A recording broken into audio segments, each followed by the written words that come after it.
തിരുവാഭരണ വിഭൂഷിതനായ അയ്യപ്പനെ കാണാൻ ഭക്തർക്ക് വെള്ളിയാഴ്ച വരെ അവസരമുണ്ട്. അതേസമയം സ്പോട്ട് ബുക്കിംഗ് വീണ്ടും തുടങ്ങുമെന്ന് ദേവസ്വം ബോർഡ് അറിയിച്ചു. മകരവിളക്ക് തീർത്ഥാടനത്തിന്റെ ഭാഗമായി ശബരിമലയിലെത്തിയ ഭക്തരുടെ എണ്ണം 14 ലക്ഷം കടന്നതായും ദേവസ്വം വ്യക്തമാക്കി. മകരവിളക്കിന്റെ ഭാഗമായി ഏർപ്പെടുത്തിയ ചില നിയന്ത്രണങ്ങൾ തുടരുന്നതിനാൽ പുലർച്ചെ 3:30 മുതൽ വെർച്വൽ ക്യൂ സ്ലോട്ട് ബുക്ക് ചെയ്തവരെ രാവിലെ 6 മണി കഴിഞ്ഞാണ് പമ്പയിൽ നിന്ന് കടത്തിവിട്ടത്. ഇന്നലെ ശരണം വിളികളോടെ 10,000-കണക്കിന് അയ്യപ്പ ഭക്തരാണ് മകരജ്യോതി ദർശനം നടത്തിയത്. ദീപാരാധന നടത്തിയ ശേഷം 6:42 നട തുറന്നതിന് തൊട്ടു പിന്നാലെയാണ് പൊന്നമ്പലമേട്ടിൽ മകരവിളക്ക് തെളിഞ്ഞത്.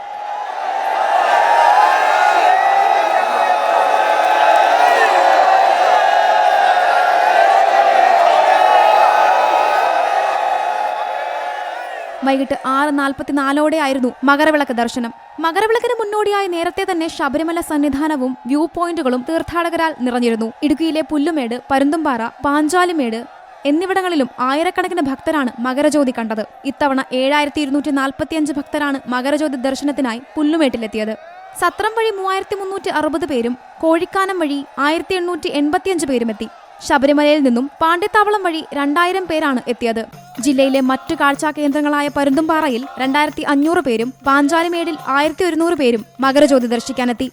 See Malayalam news, Pathanamthitta, Idukki. ഏറ്റവും പുതിയ വാർത്തകളും വിശേഷങ്ങളും വിരൽ തുമ്പിലറിയാൻ സീ മലയാളം ന്യൂസ് എല്ലാ ഡിജിറ്റൽ പ്ലാറ്റ്ഫോമുകളിലും ലഭ്യം.